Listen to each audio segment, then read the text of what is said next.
Oh, No, I hit it. I got it. What up? What up? what up? Yeah, no, it So, lagged for me.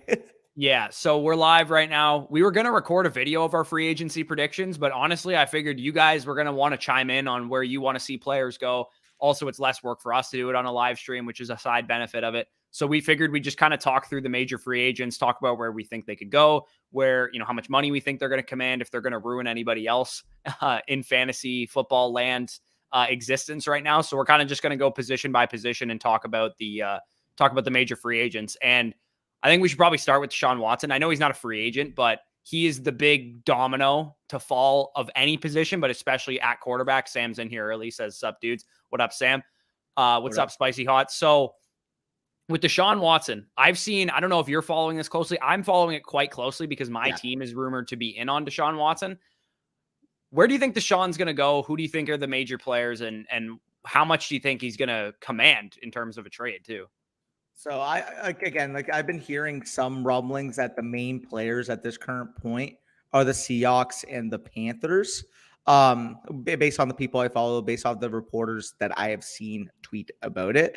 A couple places I wouldn't be shocked would be like, Cleveland maybe makes a play because I've heard they're rumored to be pretty disgruntled with Baker Mayfield. And although I doubt it, maybe Pittsburgh sees the situation. I mean, heck, it's not too far off for them considering they played with Ben Roethlisberger for so many years. But if I were to guess right now, I would probably say Carolina. How about you? Yeah, I think Carolina makes the most sense in terms of, they got a top 10 pick. They have an aggressive owner that's a quote unquote giving them like the green light to offer whatever they want to.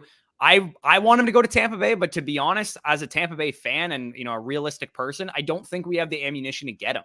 Because if you're Houston and Carolina offers you 2 first-round picks, 2 second-rounders, and like a young player or something, and Tampa Bay offers you the same thing, you're going to take Carolina's offer because Carolina is giving you a top 10 pick, right? And if Watson goes to Tampa Bay, you got to assume that your other first-round pick is probably going to be high as well. And I'm sure it would be with Carolina, but Tampa Bay just won the Super Bowl 2 years ago. So they're more likely to go back and at least be a divisional round, NFC championship type of team. With Deshaun Watson on their roster. So I'd love him to go to Tampa Bay. I just personally don't think they'd be able to get it done unless they really, really overpaid. They gave 3 firsts, 3 seconds and, Antoine Winfield or something like that. Yeah, for sure. A couple people in the chat. We got Spicy Hot saying Carolina. Sam's just saying as long as he's not in the AFC because of how many quarterbacks and stuff are there. Watson to Tampa. I mean, you would love that. And maybe the Eagles. So overall, anything else you want to add on Watson, or should we move to some of the other ancillary pieces here? I mean, the Eagles are interesting just because they have they could give them 3 1s this season, right? Like they could just be like, hey, we'll give you our 3 1s and our second this year and our third next year or something. And that might be enough to get it done because of the immediacy of those picks. They're all this season. That might be interesting for the the Texans from like a negotiation standpoint. It's going to be interesting. I think he's going to go in the next couple of days. Like somebody's going to trade for him. I don't think it's going to get drawn out to like June or July or whatever. I think he's going before the draft guaranteed and probably within the free agency kind of window. For sure. And I'm just thinking back at our startup last year when I got him in the 5th round. Fig says Pat McAfee was talking about McCaffrey would be part of the trade if he goes to Carolina. I think he would be too. I honestly do think he would be. That's so counterintuitive for Houston. It's like you're trying to rebuild, you're moving off a franchise quarterback, and then you take on a $16 million per year cap figure at running back. Like it just doesn't make sense. Yeah. At the same time, like you also got to figure if Carolina does secure Watson, they're probably going to want McCaffrey to help them compete too. It's interesting because they've been rumored to wanting to move McCaffrey, but then if McCaffrey is part of the deal to get Watson there, I'm sure they're going to take the franchise quarterback over the running back any day of the week if they can use McCaffrey as like, quote unquote, like a first round value trade chip. If they avoid having to give a 2024 first and instead give McCaffrey, I would choose that, any day of the week.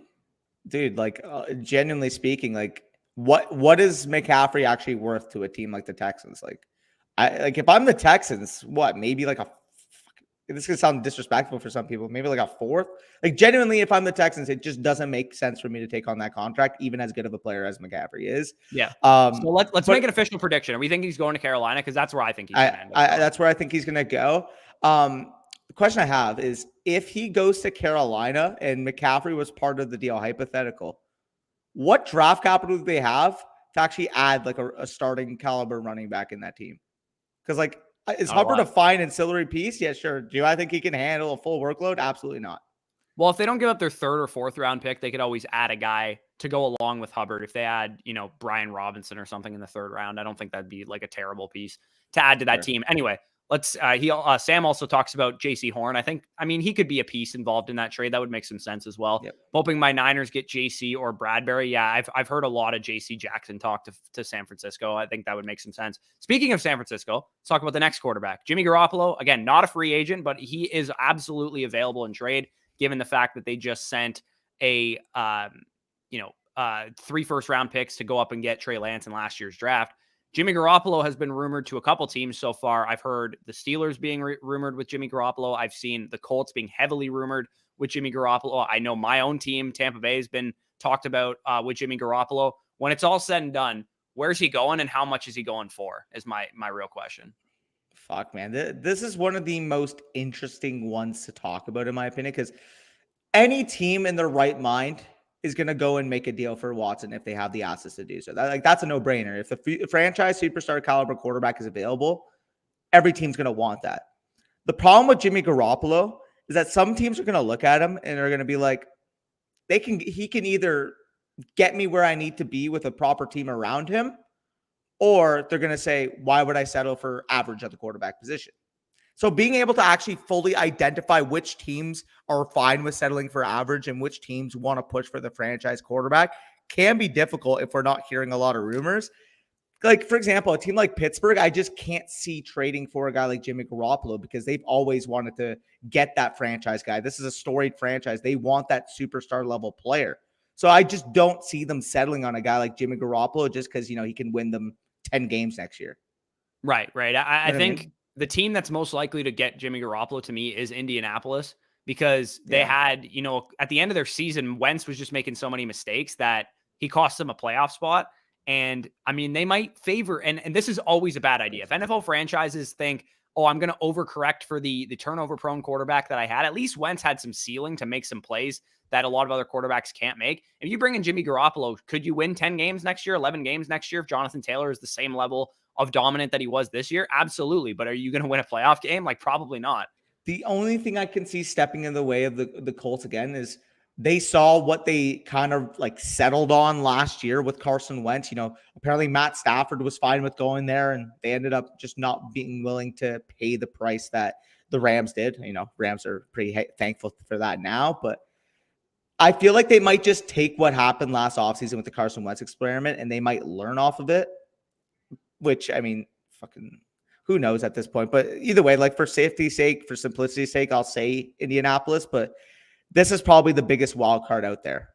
Yeah, Jimmy G, I think, will be the settle for a lot of people that, like, if they're, let's say Panthers get, Deshaun Watson, the other teams that were in on Deshaun Watson are probably going to immediately pivot to Jimmy Garoppolo, I'd imagine, at least. And Jimmy Garoppolo is going to have a market. He's probably going to go for, I would say, at least a second round pick in the NFL draft. I don't know if he's worth that, but I think that's what he's going to go for. Some people saying going to the Steelers. Piono asks, would Jimmy G to Pittsburgh be good for Deontay Johnson?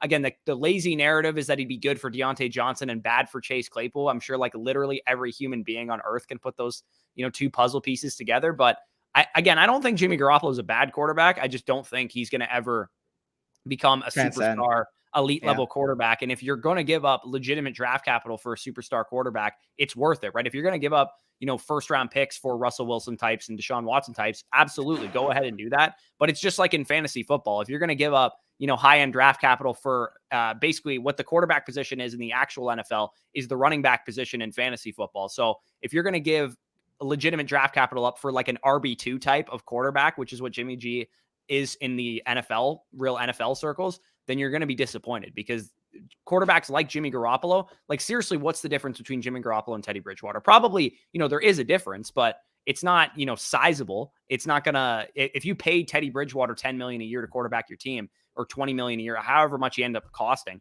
is that worth paying Jimmy Garoppolo $25-30 million in the contract that you're taking on and giving up a second and a fourth round pick to get him? Yeah, no, I completely agree with you. Like, I wouldn't trade significant capital for a guy like that. At that point, I would just settle for one of these other free agents that we're about to mention. Like, you can sign a Winston, a Mariota, a Trubisky type, and kind of sped along that way rather than trade actual At assets least for some a of guy those like Jimmy guys have G. some untapped ceiling that you could, somewhat kind of rein in. Because I like Jameis Winston to me is a better quarterback than Jimmy He Garoppolo. I is. saw a lot of Jameis Winston's career in Tampa Bay, and I would much rather have him than Jimmy Garoppolo, especially if I was a team like Pittsburgh who has some downfield weapons and maybe doesn't have the greatest offensive line. You need a guy that can create on his own as well. Watson easily the best available quarterback if he Yeah. can play. I mean, I'm not going to speculate on his actual innocence, but if he is, easily the best available quarterback, absolutely. I can't believe how much money these players It's make now, insane. literally. Let's talk about playoff Lenny. We'll get to the running backs in a second. Uncle But Lenny, baby. real quick, let's talk about the tertiary quarterbacks. Just rattle them off. Jameis Winston, Marcus Mariota, Mitch Trubisky, Ryan Fitzpatrick, Teddy Bridgewater, and then Andy Dalton, Cam Newton. Those guys don't matter. But any of those guys stand out to you as a guy that could have fantasy value, Winston. or a guy that could end up, becoming more maybe the next Ryan Tannehill type of guy? In terms of real life NFL potential, I would say Winston's the guy that stands out to me because I do think in a proper situation, I mean, he's shown the ability to have super, super highs. Obviously, his super, super lows are the reason why he's not a consistent QB1 at this current point. But if a team's willing to give a chance on him, I mean, we've seen he's got an arm. He's able to stretch the field. He's able to support multiple options in an offense. So with Winston, I am cautiously optimistic. And I do think that not enough people are talking about him from a dynasty perspective because people kind of just treat him as a throw-in. But if you can get him now for a mid to late second, somebody might be willing to let him go. I'd be willing to take the plunge on him because he's shown a legitimate top 5 ceiling from a fantasy perspective and from real life perspective. Would it shock me if this guy had a revival, became a top 15 quarterback in real life standard? No, because we've seen him put up. He's always had the ability. And I wouldn't, if Tom Brady wasn't available and they re-signed Jameis Winston to a 1-year prove it deal, franchise tagged him, whatever the case was in 2020 when we got Tom Brady, I wouldn't have been opposed to it at all because I thought Jameis Winston was, an above average quarterback in the NFL, one of the more exciting quarterbacks to watch because he could do anything on any given play. But I mean, Jameis Winston to me is the most likely guy that's going to turn into the next Ryan Tannehill type of guy that turns his career around. I think he's going to stay in New Orleans personally. If he goes to any team, I think the New Orleans Saints are going to re-sign him either to, a 2-year deal or a franchise tag, or I guess they can't franchise tag him, but you know what I mean? Yeah. That's probably the most likely scenario. But if he did go somewhere else, I would love to see him back with my own team, or I would like to see him go to Pittsburgh. I think those are the other landing spots that make sense for him. For sure. So, and in terms of these other guys, I do think the ones from a fantasy perspective that could be very relevant in the right spot would be Marcus Mariota and be Mitch Trubisky. With Washington trading for Carson Wentz now, my prime landing spot for either of those guys would have been. I know Washington, they made a lot of sense in Washington, but because that spot's not available now, I don't see any. They could still bring in Trubisky as competition for Wentz, I suppose. But I don't know if they're going to bring in 2 new quarterbacks. I think they'd rather have Heineke or somebody like that as the competition for Wentz because they can turn to him if they need to. And it's funny, looking at it, because the teams with the most cap space are the teams that are more likely to make a big splash or draft a quarterback. So you guys can see the cap space. Indianapolis just moved off of Wentz, don't have a lot of draft capital. I mean, we mentioned maybe Jimmy G, but that's about it. Seattle, I mean, if they're actually going to make a move for a quarterback, it would have to be a big fry because otherwise, why the heck would you move Russell Wilson? Pittsburgh, I mean, Malik Willis, top 20, you name it, whatever. They're going to draft a quarterback. I don't think they're going to trade for one. Carolina, we mentioned Watson. Detroit, it just makes no sense. They have Goff. The only way they're getting a quarterback is if they draft one, probably. And the other one that makes sense here would be Cleveland as well, in my opinion, because if they're not satisfied with Baker Mayfield, could they be a player in the Watson market? Could they be a player maybe, they want to make a play for Cousins because he has familiarity with Stefanski? That's the only reasonable type of move I would see. I don't see them going out and signing, a Mariota or a Trubisky unless it's to be a high-end backup. Right. This is an interesting name that Corey brings up too, is Jordan Love. Could Jordan Love be on the trade block? I absolutely think there's teams calling about him. I personally, again, I'm just going to go back to my own team because I liked Jordan Love coming out of Utah State. So if Tampa Bay wanted to send a 3rd-round pick for Jordan Love or something and bring him in and, may the best man win between him and Kyle Trask this year and see what happens, I wouldn't be opposed to that. I'm sure. I think the best landing spot for Jordan Love, as kind of cruel as it sounds to Jordan Love, would be to go sit behind another veteran again, with like Matt Ryan in Atlanta or something like that, and take over from there. But Jordan Love might be an interesting name that kind of throws a wrench in the whole thing. He also would make sense as a guy that like the Giants would bring in to compete with Daniel Jones or something like that.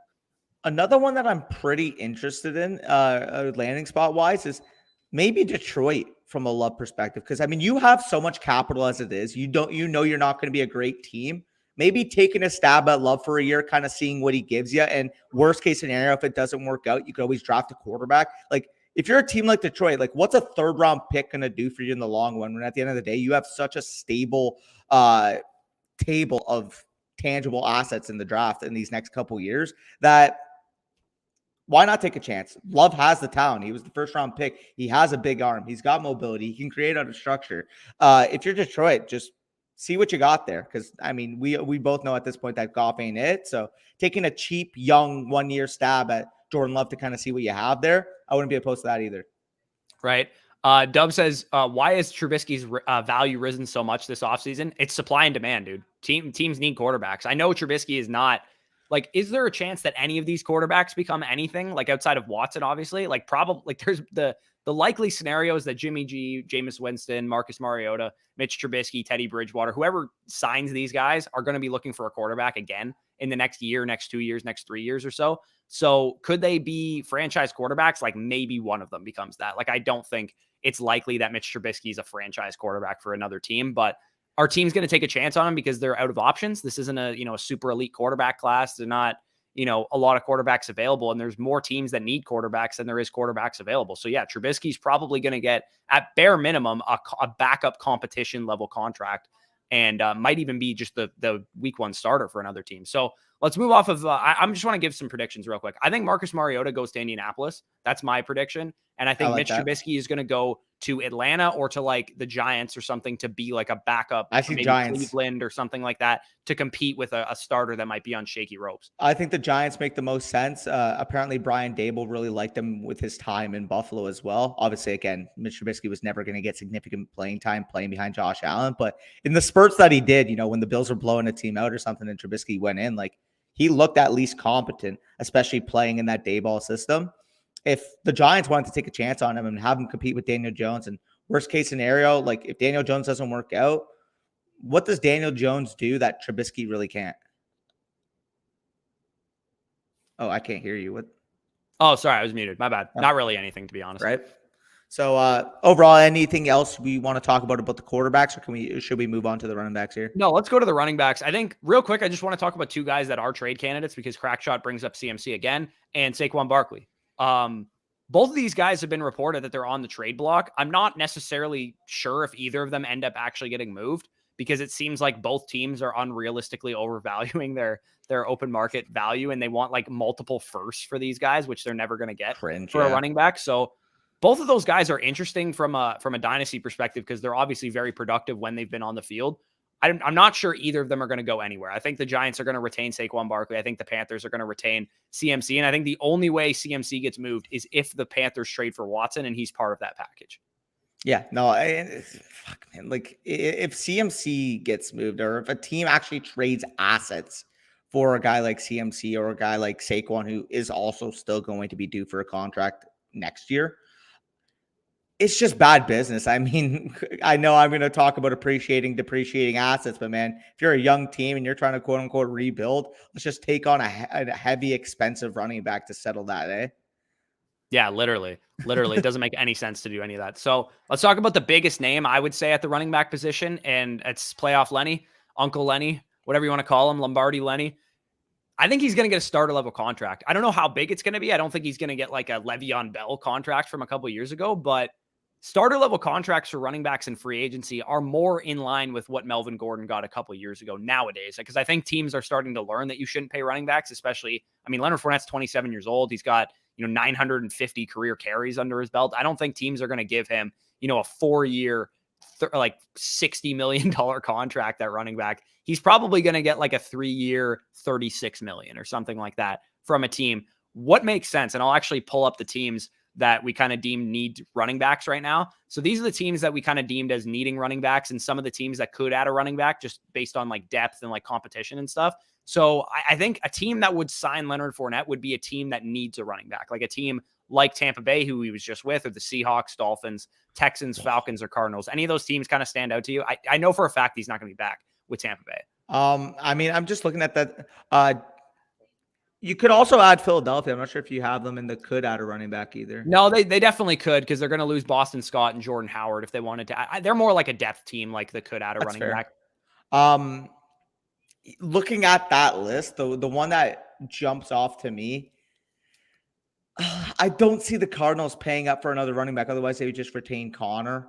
Yeah, because both Connor and Edmonds are also free agents as well. What are the Falcons at in terms of cap? They're $4.2 million. If you wanted to sign that type of deal with the Falcons, that would make sense. I don't know. I mean, looking at that market, I mean, it's kind of hard to envision what exactly makes the most sense, because I don't expect the Dolphins to pay Uncle Lenny that amount, because, I mean, you're bringing in McDaniel. We know the 49ers value of running backs is pretty much at least in the entire NFL. So I would probably say the Falcons. What about you? Yeah, the Falcons make some sense. I think if the Seahawks don't want to retain Rashad Penny, and they want, because of the injury concerns and stuff, and they want somebody durable like Leonard Fournette, that makes some sense to me. If they cut like a injury settlement with Chris Carson or something, and they opened up some cap space that way, and they bring in Leonard Fournette, I think that would make some sense. But again, like, they just traded their quarterback, so I don't know if they're going to be in the market for signing a running back. Maybe they want one for their projected rookie quarterback that they're bringing in or something. But I think the Falcons, if I had to make a prediction, would be the most likely of these teams to actually pay a running back decent enough money that they would move on. But I wouldn't put it past the Dolphins either, or the Bills even too. Another nugget is that they just restructured Matt Ryan's deal to create cap space. All that signals to me is we want to try to compete with Matt Ryan for the next 2 years, which makes no sense. I mean, we've seen what that team is by now. We know that they're not, a competitive level team, but who knows, maybe because they see the division kind of crumbling at their feet right now, they want to make a play. But yeah, with the restructuring of Matt Ryan, what that signals to me is that they would be more willing to acquire a guy like Leonard Fournette than they would have in the past, with obviously all the cap issues they were dealing with. Yeah, for sure. Dolphins Crackshot says for Leonard Fournette, I saw this guy on IG saying Dalvin Cook to the Bills. Yeah, Dalvin Cook also was floated out as like a trade rumor type of guy. Not sure any team's giving up anything of relevance for him.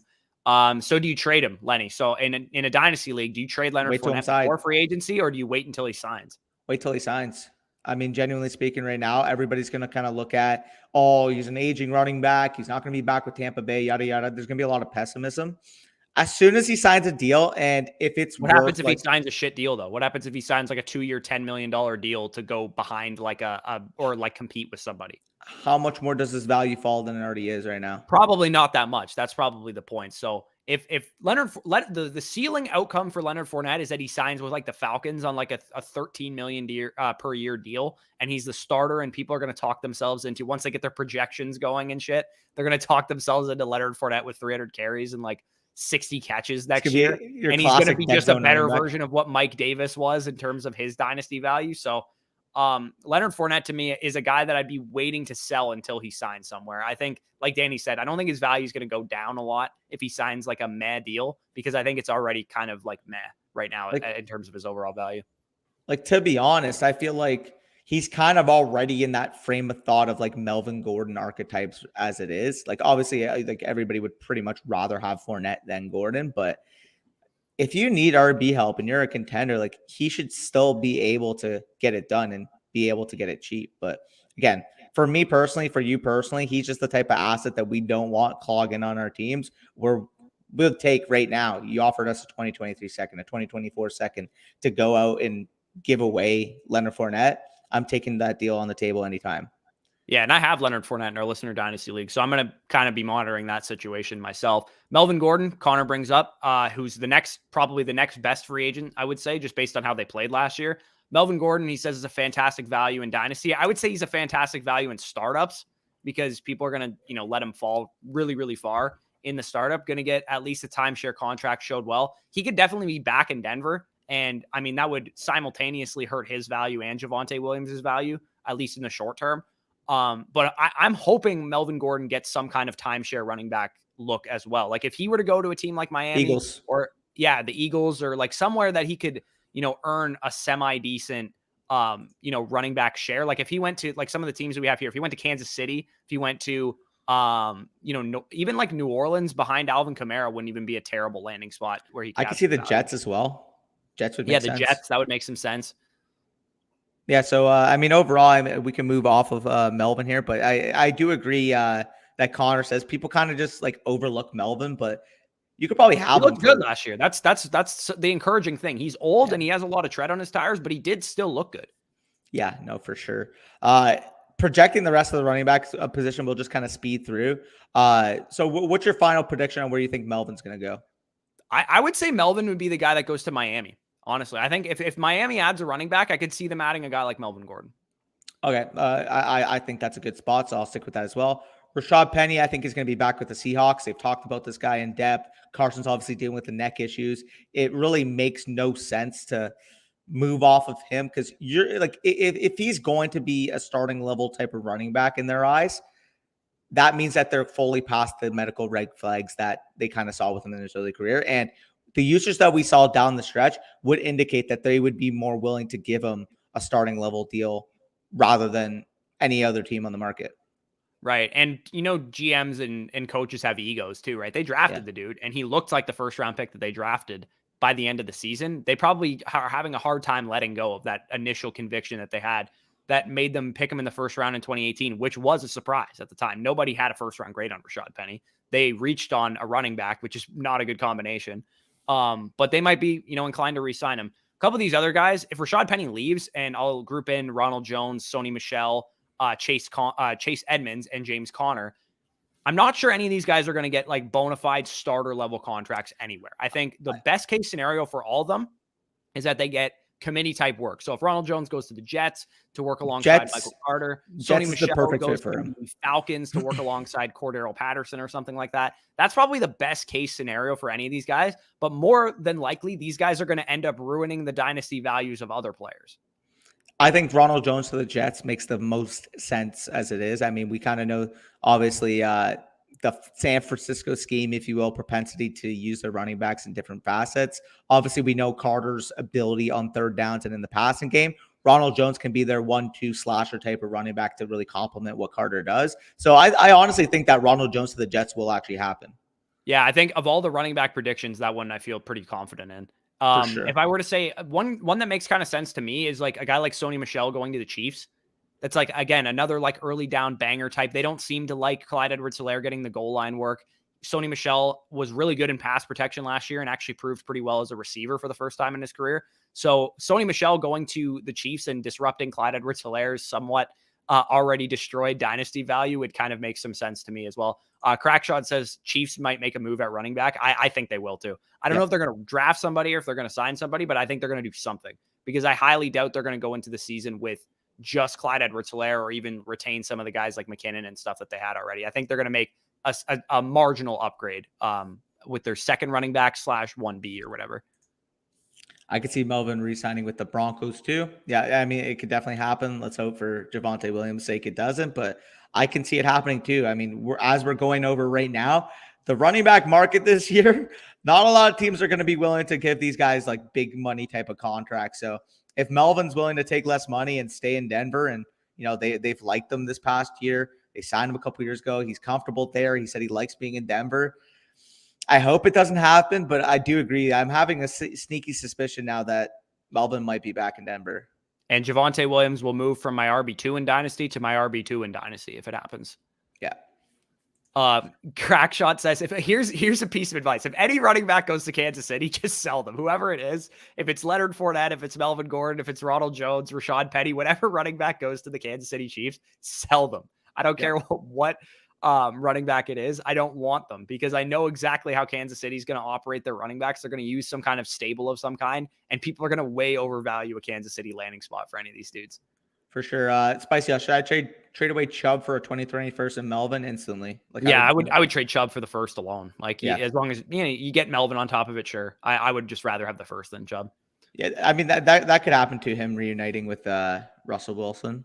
Yeah, we got a couple people saying that Jalen Hurts removed Philadelphia Eagles from his bio. So Watson to Philly. I mean, Watson and the Philadelphia Eagles have been connected for multiple years.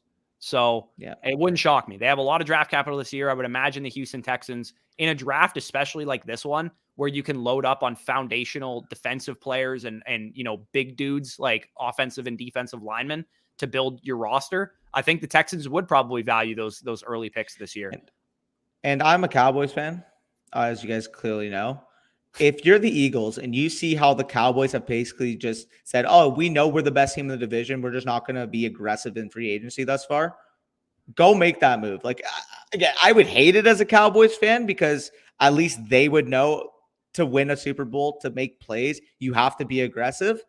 While my team's just kind of sitting on their ass and say, oh, we can't do anything about our contracts. Nah, the Eagles, if they're smart, would go after a guy like Deshaun Watson. And with that roster that made the playoffs last year, like Jalen Hurts is a fine quarterback, but Deshaun Watson would take that team to contending for the division with Dallas. And I just don't want to see that. But I mean, Dallas kind of did it to themselves. Any thoughts on any of these other guys? James Conner, Chase Edmonds, and then like some tertiary guys like J.D. McKissick or Jeff Wilson or Phillip Lindsay? Anybody interest you there? I mean, James Conner, I don't want to just throw him in with those guys because he had a great season last year. Does James Conner's great season result in him getting anything? I want this to be the guy. I want him to just be back in Arizona, to be honest. I want him to be back in Arizona. I want this to be the one that goes to the Chiefs. Yeah, that would make some sense. I have James Conner in 2 of my dynasty leagues, so I would really be glad if he went to the Chiefs and then you just sell him pick for him. Yeah, no, literally. And then obviously with like Edmonds and stuff, like Edmonds, White, McKissick, you name it, just third down needy type of teams. Edmonds makes a lot of sense to go to a team that like we all like want them to have a third down back. Like if Edmonds went to the Washington Commanders and took away Gibson's 3-down role, or if he went to like the Brown, like if they cut like Kareem Hunt and he went to like the Browns or something like that. What's going on? No, someone's just saying that Hurts changed his location to Houston. Really? On Twitter? I'm curious now. What the heck? On Twitter or Instagram? Everybody's assuming that he's going to go to literally Hurts Watson is trending. Hurts Watson is trending. If that happens, man, that is wild. I'll be happy. I have the league that I traded for Deshaun Watson. I have Devontae Smith in. So what do you think the deal would be? Hurts in the 3-1s this year for Watson? Yeah, probably like a 2 or something thrown in there. Holy crap, man. This would be crazy. Everybody's freaking out. This is kind of funny that we're doing a live stream while like all the like major news is happening. That's kind of funny. Bro, my heart sank for a second. I got a notification from Adam Schefter, and it was just about NFLPA board. Like, I'm like, oh my God, I thought he was going to announce a trade. I'm like, holy shit. Yeah, if Watson goes to Philly, man, that's going to be a big shakeup. It's a smart move. Go to the NFC. Like, there's no competition there. Miguel fell for it too. Yeah. All right, let's move on to the wide receivers. If we see any more, Watson stuff, we'll definitely circle back to it. But wide receivers, I think, are interesting this year because there actually is some like legitimate guys I'd be interested in. Yes. Jesus, Rager's valuable sky, right? Dude, that's when you sell Jalen Rager, 100%. Get anything you can get for Jalen Rager if Watson goes to the Eagles for sure. Dude, you already know someone's going to convince themselves, like of the he's the Will Fuller. Yeah, he's Will Fuller, they'd be willing to give you like a fucking late 2 for him. That's going to happen. There's going to be people there. Sure. All right, so the wide receiver position looked like it was going to have some dudes in free agency, right? We looked like we were going to get Adams and Godwin in free agency. Both of them get franchise tagged. I expect both to be back with their original teams and maybe one or both of them to get, long-term extensions as well. So those guys are, pretty much off the board unless they do a tag and trade. And I think if one of those guys got tagged and traded, it would be Godwin, not Adams. Like, cause the Bucks, they could, just move off of Godwin and get a second round pick or something just to help, go with the rebuild or whatever. But the first guy on the list that a lot of people are, got burned by this year in fantasy was Allen Robinson. What do we think, Allen Robinson? I personally want to see him go back to Jacksonville. That's where I want to see him. I think that's where he will be back. It just makes the perfect sense. They need a number 1 established wide receiver. I still expect them to add one in free agents or add one in the draft as well. But even if you draft one at 33, right? You need a true alpha to take the pressure off of that rookie. Like let's say you draft or you sign Allen Robinson and you draft like Sky Moore at 33. That would be the perfect type of combination where you get the possession guy with Allen Robinson and you get that vertical threat with Sky Moore to really complement what Trevor Lawrence does. Because at the end of the day here, the main goal of that team should be to invest everything they can into the future and to the success of Trevor Lawrence. Because we both know talent-wise, if he has that support, he has the ability to be one of the franchise cornerstone type of pieces we talk about realistically running the NFL for the next decade. Yeah, exactly. I think you got to do anything and everything. If you're any of these quarterback needy or teams that just like invested in a young quarterback, if you're Chicago, if you're, the New York Jets, if you're the Jacksonville Jaguars, if you're the San Francisco 49ers, the New England Patriots, all these teams need to be in on free agent wide receiver plus a draft pick. So if the New England Patriots also make a lot of sense for Allen Robinson as well, because they haven't had very much luck drafting wide receivers, and them signing an already established, like, do your job type of possession wide receiver, doesn't drop passes type of guy. He makes a lot of sense as a Patriot as well. Yeah. I also could see the Raiders too, because they've kind of been lacking that kind of true alpha number one wide receiver as well. But I do think they might be more likely to go towards more of like a complementary piece because they have two possession guys with Renfro and Waller. I could see them just drafting Jameson Williams and calling it a day or whatever at the wide receiver position as well. Yeah, for sure. We're seeing a couple comments here. We'll get to a couple comments and then go back to the list. But my official prediction for Allen Robinson is actually going to be Jacksonville. I think it just makes too much sense. They got their young franchise quarterback, getting someone who's familiar with the city. And let's be honest, if you're Allen Robinson, moving back from Chicago back to Florida is a pretty nice gig, especially when you're getting Trevor Lawrence throwing you the rock.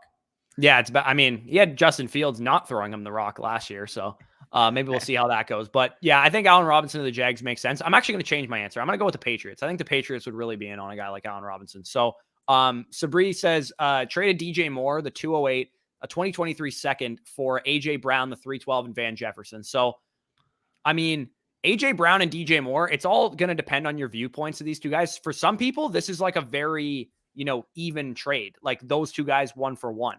For me, I valued AJ Brown quite a bit higher than DJ Moore. Not like a ton higher, but just among wide receivers, he's a tier above for me. So going from, a third tier wide receiver in DJ Moore to a second tier dynasty wide receiver in AJ Brown, I think this is a worthy package for AJ Brown.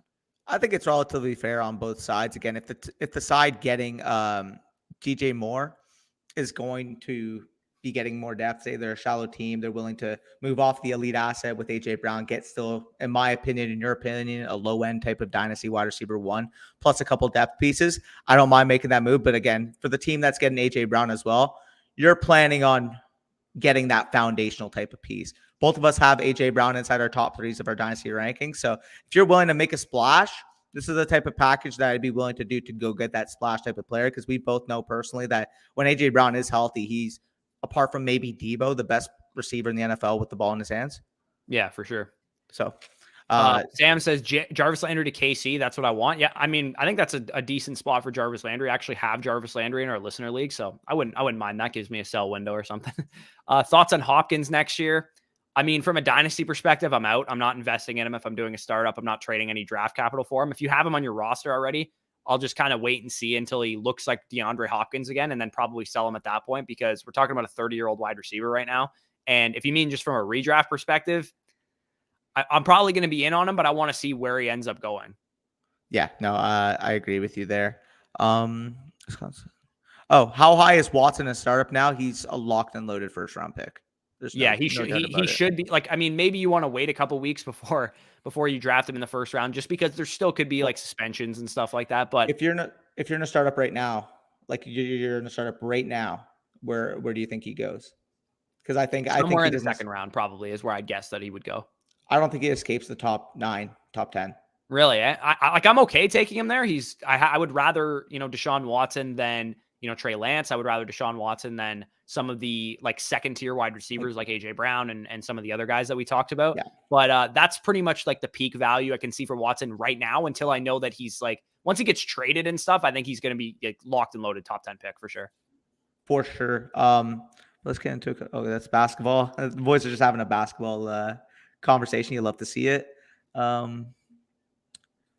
Danny, as a fan, how do you feel about Coop? I don't want him in Big D. Never should have Okay, signed so him. let's talk about the Cowboys guys because they're the next on our list. So I was just about to say it. So we kind of listed Michael Gallup / Amari Cooper / Cedric Wilson all together. I think Gallup and Wilson are going to be back in Dallas, and Amari Cooper is going to be traded to the Cleveland Browns. That's what I think is going to happen. Every single report I'm seeing is that the trade market for Amari Cooper has been heating up. Teams are expected to offer somewhere in the 3rd to 4th round area. I think the trade ultimately could end up looking like 77th pick for Amari Cooper. Get Amari Cooper there for Baker Mayfield, a smooth route runner, polished route runner. Obviously, he had that dynamic that he didn't get along with Odell Beckham. Well, Amari Cooper's, I don't want to call Odell a diva because obviously he's a really talented player, but Amari Cooper's like the type of personality that would mesh with Baker, where he's not going to, speak up. He's not going to be a loud, quote unquote, cancer or whatever like that. He's the type of guy that's just going to put his head down and do what he has to do. And I feel like in Cleveland, with what Baker Mayfield kind of shows from a personality standpoint, that would be the type of wide receiver one that he would prefer. So I do think that this deal gets done. It's probably going to look something like the 77th pick. Maybe Cleveland fans might be thinking, oh, that's too expensive. 77 or 104, depending on what the market ends up being for him. But I do think that Amari Cooper is going to be a Cleveland Brown going into 2022.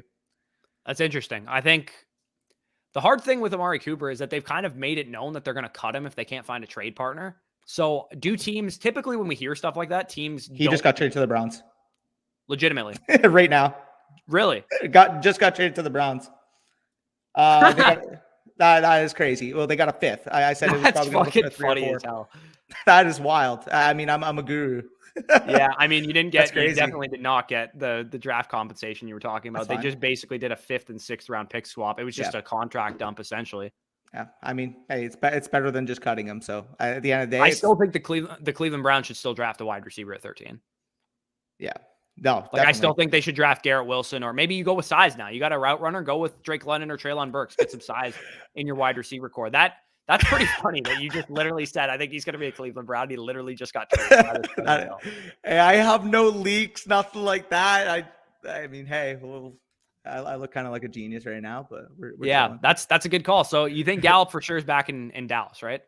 Yeah, Gallup's going to be back, and I think Cedric Wilson comes back because their plan was the $16 million that they clear from moving Amari Cooper. They're going to try to gauge between Gallup and Wilson on their next contract, whether that's 11 million to Gallup and 5 to Wilson or something like that. That's kind of how they view the cap or pie, if you will. But so is this stock up or stock down on Amari Cooper? Amari Cooper and Kenny Golladay territory from last year, where everyone's like, he's going to like a inaccurate quarterback, not a very pass heavy offense kind of thing. Is that how people are going to view Amari Cooper now? It's tough. Again, I would say he's a sell in Dynasty because people are going to get hyped about the moves. I don't think so, man. I think the opposite is going to happen. I think people are going to be low on Amari Cooper after this trade. I think people are going to be higher. It's a run-heavy offense, man. The biggest influence I've found for wide receivers not being, in the good graces of fantasy players has been whether they go to a pass-heavy offense with a good quarterback or a run-heavy offense with a meh or bad quarterback. And I think, with the Browns, we all know that they're going to run the ball quite a bit. We all know that Baker isn't a superstar level quarterback. I think people are going to be really, really down on Amari Cooper to the point that you could probably get him, for a late 2nd round pick. If you're a contending team, I'm okay giving something like that up for a wide receiver 5 or 6 for my roster. Yeah, no, I agree. I'm still kind of speechless that just kind of happened right on the spot. Watson to the Browns next.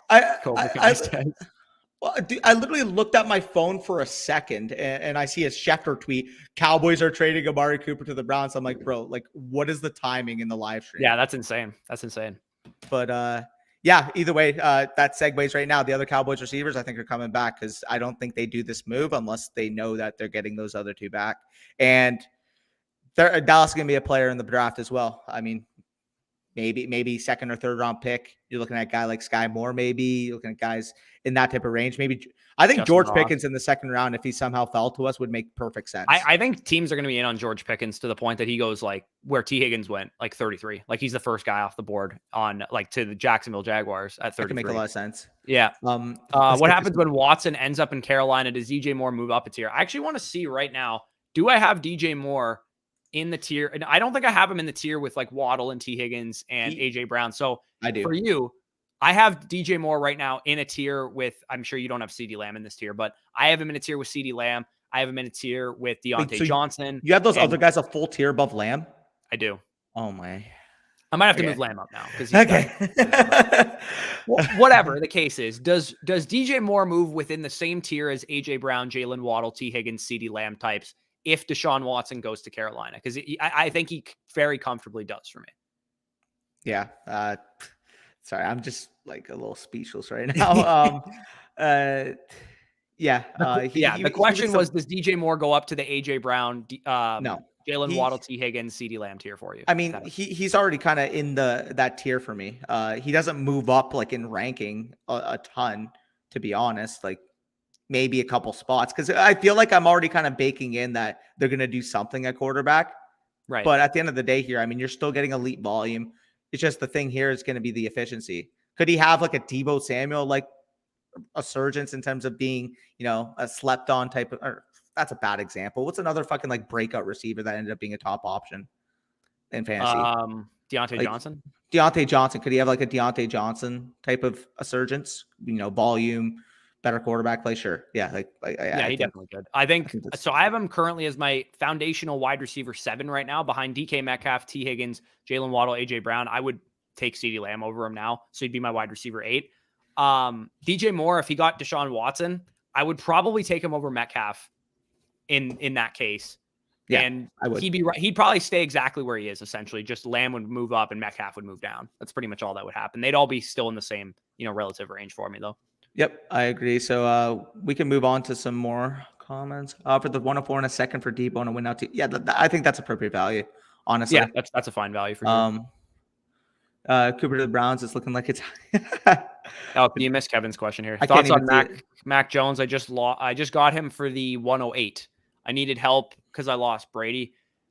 I don't think that's an overpay. I don't think it's an underpay either. I think that's probably appropriate value in a super flex for Mac Jones. I just personally wouldn't make that trade just because Mac Jones doesn't have, the requisite ceiling to be a superstar fantasy quarterback unless they add, a lot of weapons around him and they start throwing the ball like crazy, which I don't anticipate happening anytime soon because they have 2 good running backs and a good offensive line. But I think that's fair value. I don't think you overpaid for it. Yep.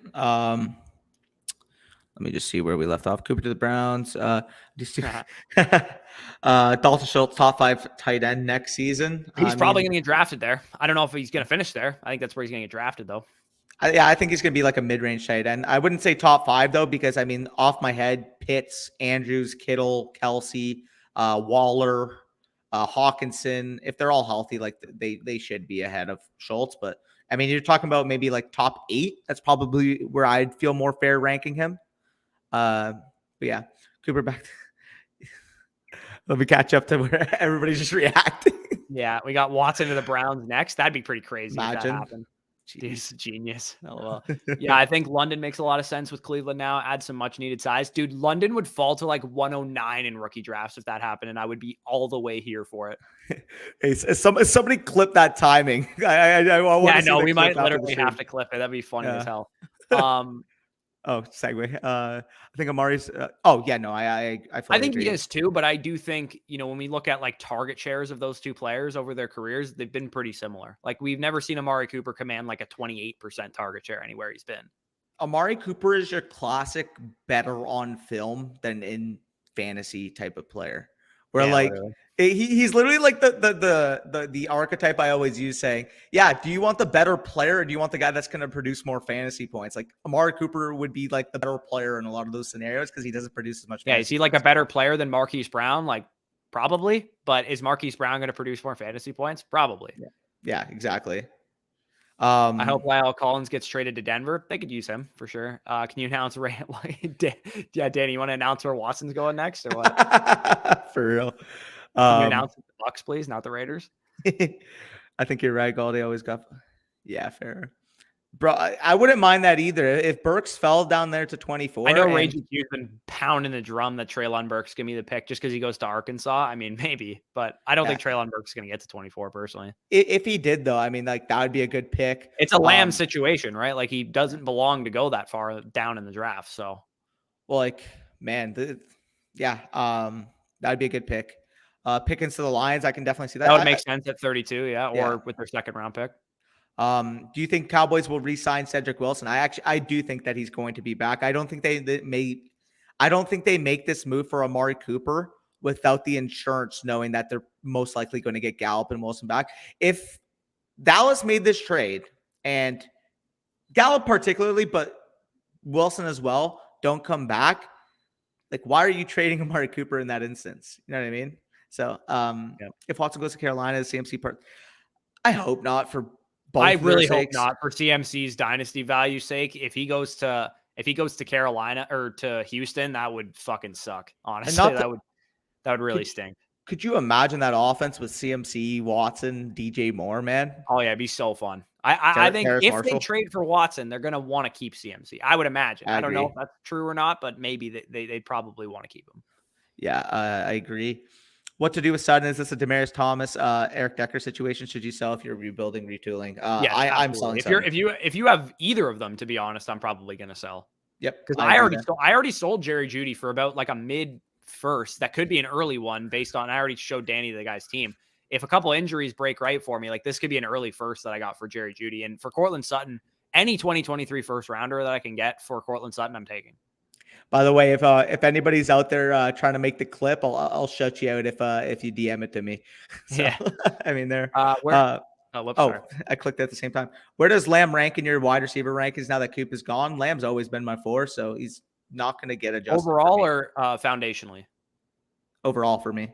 Okay, so for me, CeeDee Lamb is going to move ahead of Metcalf and DJ Moore, but still behind T. Higgins at 5 among my foundational wide receivers. And all my top 5 receivers are my top 5 overall receivers, also my foundational ones. So I wouldn't take any of the 6? Yeah, Debo is my number 6. So CeeDee Lamb would be my number 7. Okay, overall. it's respectable.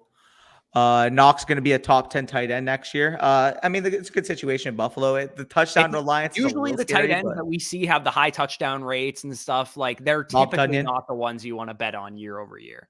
Even though, he's staying in Buffalo, he's going to have a great offense still and a great quarterback, but they might address the wide receiver position. We really don't know what they're going to do. But if the situation is, similar to what it is right now, I'm okay drafting Knox as like a back end top 10 tight end. Yeah, no, I agree. Also, I'm just going to say one thing right now too. Cleveland making this move for Amari Cooper too. I know I mentioned like Baker right when the trade happened, but this could be a signal that they're make a splash at quarterback. This could be a signal that they're looking for Deshaun Watson. They want to get him as number 1 receiver. Maybe it could. I mean, like the cost. It makes sense from both avenues. It makes sense if they're going to try and build around Baker and see what they have this year, and it also makes sense if they don't want to keep Baker and they want to get a better quarterback, then you get him some weapons. But I think if I was Cleveland, I would play like you got Baker Mayfield on his 5th-year option this year. You have no commitment to him next year if you don't want any commitment to him. So what's the harm in finding one more year of Baker Mayfield? I guess Stefanski could get fired if that happens, but if I was Stefanski in the Browns front office, I would find out what my leash is like. And if I have a leash to let Baker Mayfield play one more year out, healthy with some weapons around him, then I'm definitely doing it. Yep. Christian Kirk and Tremble for Samuel and Osborne. Who wins this? I think Kirk's worth that other side alone. Yeah, I think Christian Kirk's the best asset in that deal. Yeah, so I'll take Kirk there. I would rather Kirk. Maybe not alone, but I do like Kirk the most out of all those assets. Fade and AJ Brown do the landing spot. I always just bet on the talent. Can be London, even if it's in There's Cleveland. literally no reason to overanalyze landing spots for wide receivers. Like, yeah, for running backs, opportunity matters. For quarterbacks, the franchise and the protection and the weapons around them and the coaching matters. But for wide receivers, like realistically, if you can get open and command targets, it really doesn't matter who's throwing to you, what your offense is like. Terry McLaurin, AJ Brown, all these guys have been kind of examples of that over the past couple of years. And AJ Brown's been an example of your situation can change quickly, right? Because he was drafted to the Marcus Mariota Titans, the Mike Mularkey coach Titans that were slow and boring.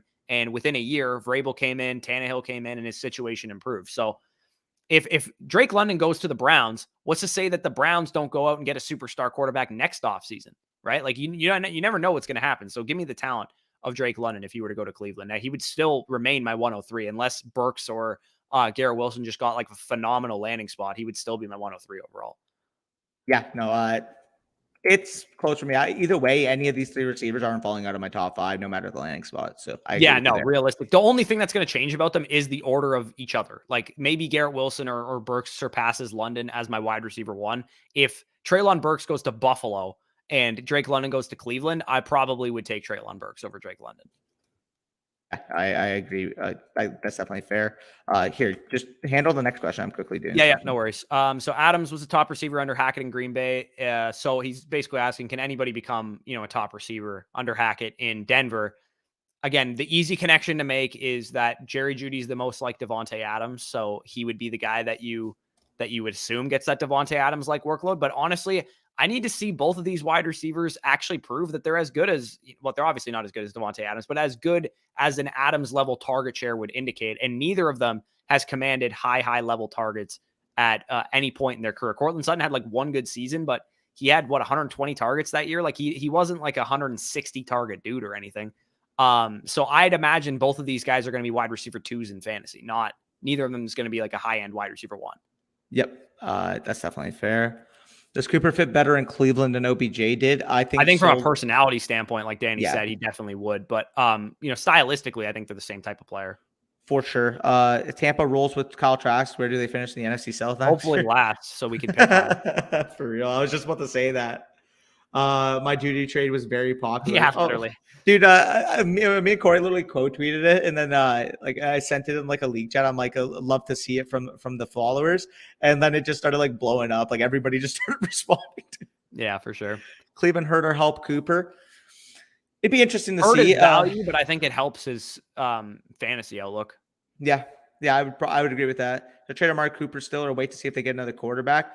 It all depends on what your league's offering him right now. If your league is excited about the move, your league's like, oh, you know what, he gets a fresh start in Cleveland, and are willing to give you, like a 2023 first for him, or a late first this year or something like that, I would just sell right now. Which I doubt is the case. I think the opposite is probably going to be true. I think they're going to be like, they could still draft a wide receiver at 13. It's fucking Baker Mayfield throwing to him. I'm not going to, get too excited about this move. And in which case I would just hold to see what happens towards closer to the season. Cousins to Cleveland would be interesting. Yeah, we heard some rumblings about that. Had to learn that one the hard way. Amari Cooper to the Browns. Yep. Baker and Mariota are in very similar situations late in the rookie contracts. Yep. Y'all going to talk tight ends too in a second. Your rookie drafts, in what position would you like to use your 4th round pick if you had to choose one? Running back, wide receiver, value based. Honestly, it is value based, but I would say I generally like to go for tight ends in the 4th round, because I don't mind it. You're going to get like day 2 tight ends like Hunter Long last year and Tommy Tremble last year in the 4th round of your rookie drafts. And I mean, they're day 2 draft capital players, which you're typically not going to get at running back or wide receiver. So I'm not opposed to taking tight ends with those picks and seeing what they become, but generally speaking, just pick, the best player available. What's the value range difference between Hall and Walker? For sure. It's sizable enough for me that if you wanted to move down from, let's just say Breece Hall for Kenneth Walker straight up, what would you need on top of Walker to get to Hall? Would you say Walker in a late 2023 first? I don't know if I want to go that far. I think it would probably be like a 2nd and maybe like a face planner, like something like that. Like to move up from Walker to Hall. I meant like from Hall to Walker. Like if you were selling the Hall side, what would you need? Yeah. Like if I'm selling, let's say the 101, and I'm going to go down to like the 105 or 104, and I'm going to take Kenneth Walker, I would say I probably need a 2023 first late, or I would accept like a 2nd rounder in 2023 and like Rondell Moore or something like that. That's fair. Yeah, that's not bad. That's not bad. I would probably personally rather like strive for the first, otherwise I'd hold. But yeah, like Walker's still a good player. I just don't think his ceiling is nearly remotely close to what Hall's could be due to the pass catching. Right. And both of us still have Spiller ahead of Walker. So just for, full disclosure, if he has a shit pro day, I'm going to move him down, but his film, was better than both of theirs in my opinion. So Sutton or Cooper in Dynasty, one quarterback. Close. I'll take Sutton there. That's close. I don't think it's that close. I think it's Sutton. I'll go Sutton because the quarterback situation, but I do think there's a scenario where Cleveland makes a play at a quarterback. Sure. Where would you rank ETN in comparison with the 2022 running backs? If Travis Etienne was in this draft class, he'd be the 101, in my opinion. Or sorry, the 102, sorry. At running back behind Breece Hall. He would be my RB2. That was horribly phrased, but Breece Hall I would take over Travis Etienne, but I would take Etienne over Spiller and Walker. Yep. Y'all, my favorite channel to tune in for fantasy. Thank you both and everyone in the chat. Hey, appreciate that a lot, Edward. It means a lot, man. Yep, definitely appreciate that. Timothy said, worst rookie draft picks you remember making? I picked Henry Ruggs over Justin Jefferson. So that was the worst one I've ever made. I can't even think. Like, I mean, last year in my rookie drafts, I didn't make any like bad picks. I don't know. Like, you know what I did actually last year in one of my rookie drafts? I was on the board at like 307 and Elijah Mitchell was on the board and I didn't pick him because I had Elijah Mitchell in 2 of my other leagues. And instead I picked Nico Collins, which, I mean, he's not a terrible pick, but I should have picked Elijah Mitchell again because I knew he was the better player. I shouldn't care about exposure. Like I should have just picked him. You know what I just took in that's hilarious? Like in Scott's tots last year, the one that I remember the most is I was picking the 108 and 111, and those 2 picks ended up turning into fucking Kyle Pitts and Javonte Williams. Oof. You remember that? Yeah. I'm trying to think. Yeah, like, mine is definitely that I picked Ruggs at 110 or 111 in a rookie draft, and Justin Jefferson, T. Higgins, and Michael Pittman Jr. and Brandon Ayuk were all still on the board. But everybody knows Ruggs was my wide receiver 1 that year, so that's why I made the pick. Like literally, Scott's Tots was the only league I was in that's been like actually no, Scott's Tots and Trade the Public were the only 2 leagues that I've been in that have been on for multiple years. Like the ones I'm in now was started last year. Yeah. That's the only league I've been in since 2000. That was the 2020 rookie draft was my first year in that league. I took over the orphan like 2 months before the rookie draft. Same. What would it take to trade away the 102? Probably not getting Breece Hall there. So I don't know if it's like a 1 quarterback league or whatever, but the 102 for me is still like a really valuable pick. If it's a super flex, you're still going to get Malik Willis there. And if it's not a super flex, then you're still going to get one of those stud wide receivers. So I'd probably need, if you want to trade down in the rookie draft and you want to go down to like 107 or 106 to potentially still get a top wide receiver, then I'm okay just like going down for like, if somebody offered you like Rashad Bateman and the 107 for the 102, would you take that? Yes. Yeah, exactly. Like if you could get something like that, I'm just going off the top of my head. I don't know how realistic that is, but any kind of like late first round value asset to move down 4 or 5 picks in your rookie draft would definitely be worth it. Or if somebody is willing to give you like a mid 2023 first plus like a exciting young receiver on top of it for the 102, I think I'd definitely be willing to do that too. For sure. I understand Hall had a great combine, but aren't those? Yeah, I mean, like I didn't see that type of athlete on film, but I mean, him testing the way he did puts him in a bucket of comparables that puts him into like a bucket of comparable players that have elite athleticism, are expected to get really good draft capital, and should get workloads that are huge as soon as their rookie year. And with all those peripherals in mind, there's no way he can't be ranked outside of at minimum the top 7 dynasty running backs at minimum. Yeah, he's my 5. He's my like 7, I think, or 6.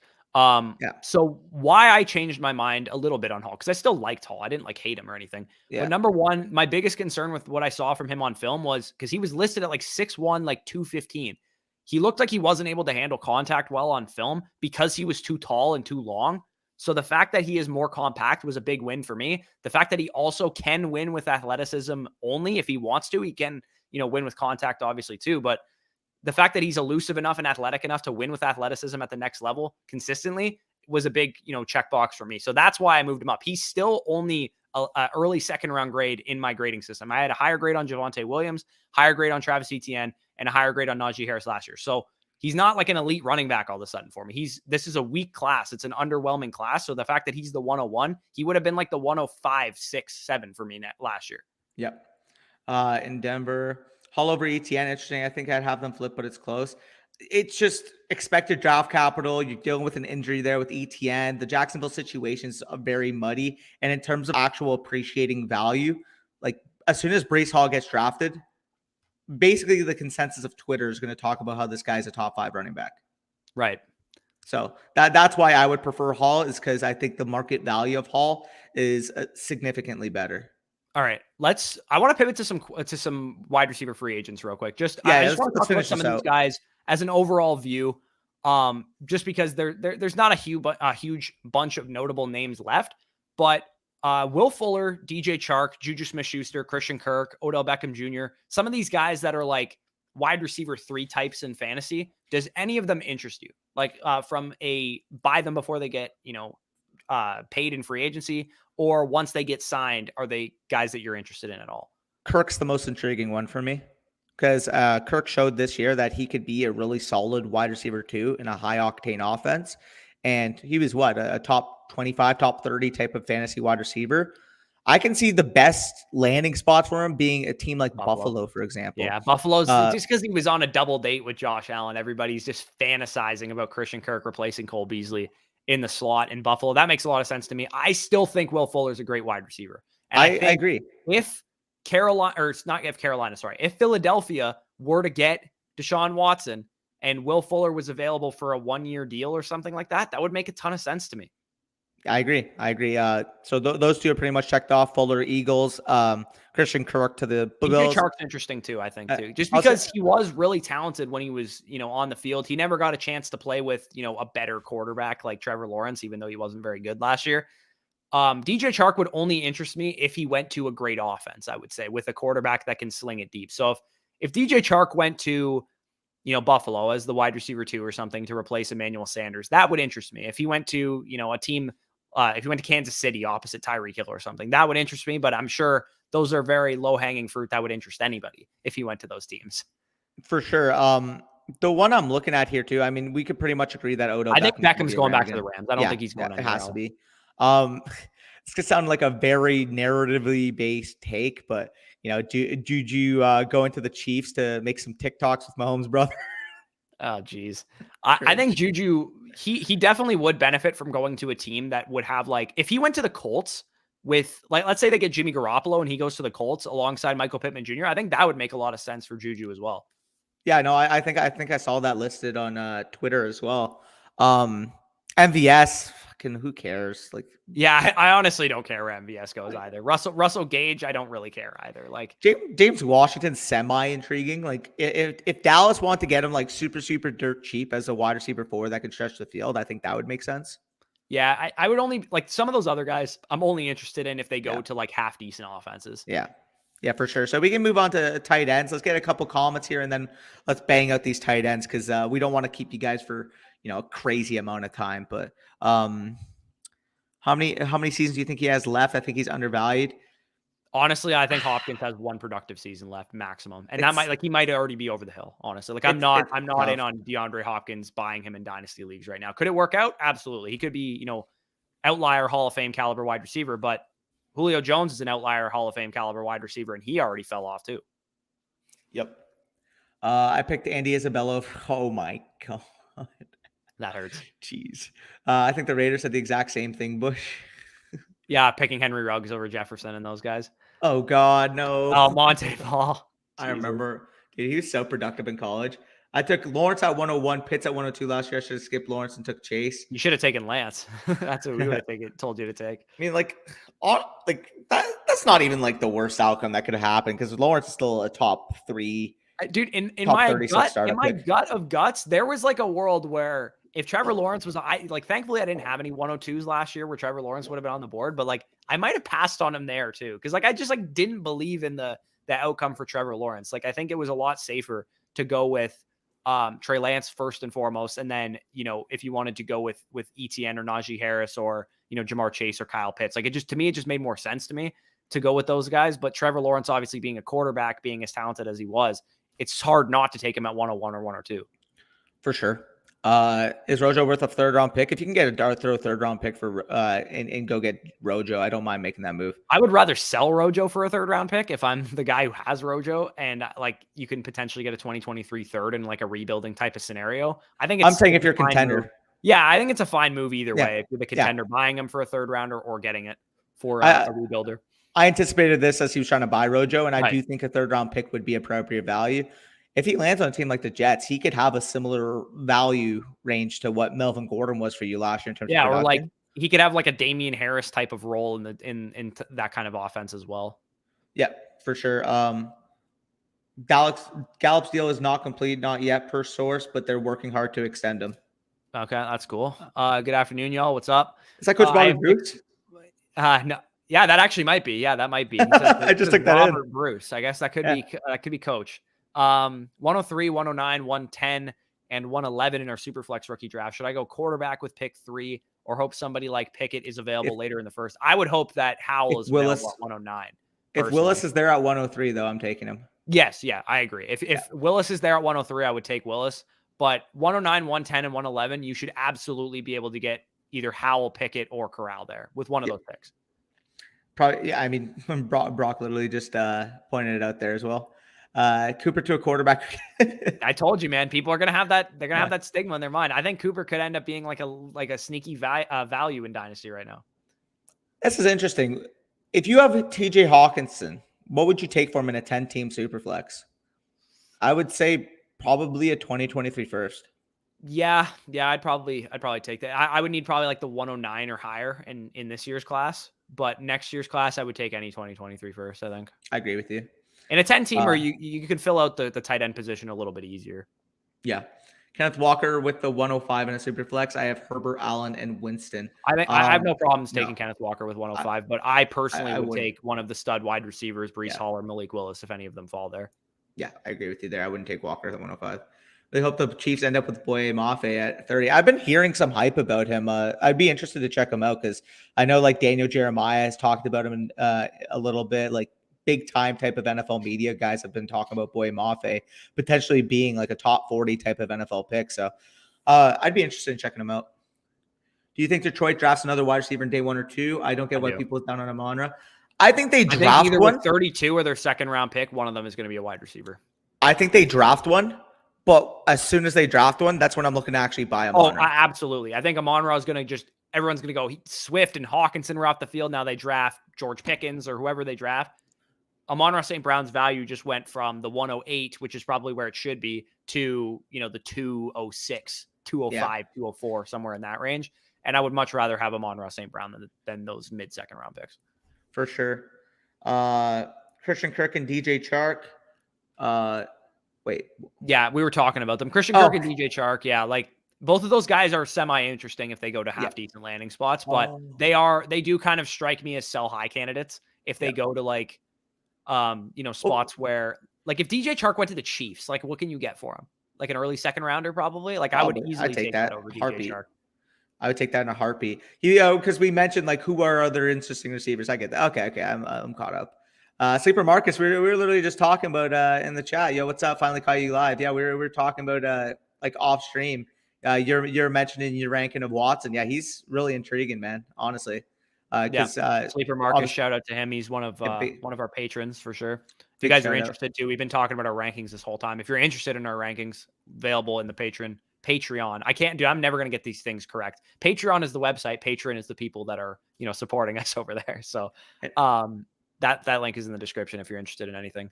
And I just noticed Corey's comment. We must have missed it. KJ Hamler is just an ancillary piece. If someone's willing to give you like a third round pick or of value for him right now because they're thinking, oh, deep threat, Russell Wilson offense, go take it. This guy can't even beat out Tim Patrick for snaps. Yeah, legitimately. Sleeper Marcus in the house. In the first round of the rookie draft, where do you think the value falls? 5, 6, 7, also in the second round? I think that's a good 5, 6, and 7 is a good, accurate, thing because so for us, we have the top 5 in their own tier. But most people, I would say, are going to take Kenneth Walker over one or more of those receivers. And some people might even take Spiller or another quarterback there. And the only other guy that falls into that top 5 tier for me is if Sam Howell gets really good draft capital. So 5, 6, and 7 to me are good value ranges of the draft. Once you get to like 108, 109, 110, that's when the value, in my opinion, starts to fall off. So if you have the 109 and 110 in your rookie drafts this year and you want to move off of them for next year's picks or whatever, that is probably something that's smart to do, I think. For sure. Please don't say Juju to Indy. I'm going to be... Thoughts of Kenneth Walker to Arizona or Buffalo? Also, Breece Hall to Miami? ? I don't think Buffalo would draft Kenneth Walker as high as he's going to go, but Arizona could for sure. So if Kenneth Walker went to Arizona, that's definitely a great landing spot for him. Yeah. I still would take Breece over him. If Breece went to Miami and Kenneth Walker went to Arizona, I would still take Breece, but I think that's a good spot for Kenneth Walker. He would definitely, be a little bit of a stock up for him. Yep. One quarterback, 12 team. What is the highest pick you send for Cooper now that he is a Brown? I mean, I think if you're probably. I was about to say, like, if you're a contender, probably a mid-second. Like 207. 206 maybe. Like, Yeah, because if I can get like George Pickens, Justin Ross, David Bell, I would rather have those guys than Amari Cooper. It's a one quarterback league as well. So Okay, in a one quarterback league, then yeah, I'm okay early giving up second. like a 205, 206 then. Yeah. Yeah, I agree with you there. Early to mid second. Brock. Who's going to be the Finns starting running back? Fuck. I don't think he's on their roster, but I'm not saying that's like Breece Hall or anything. I just mean No. like he's going to either be signed as like a low end free agent or he's going to be like a day 2 type of draft pick. I think that's who their starting running back is going to end up becoming. Yep. We covered it. There. I recently overpaid for a trade, but I need someone to tell me it's okay. I trade the 108 Baker, Jarvis, Hardman. Oh, damn. It's not the worst, but it's just hard to kind of navigate. Wait, so like the 108 and the 24-1, like, okay, let's say like let's be comparable. optimistic here. Best case scenario is Claypool worth the 108. No, I'd rather not even in the best case scenario. He's not. I'd rather Jameson Williams.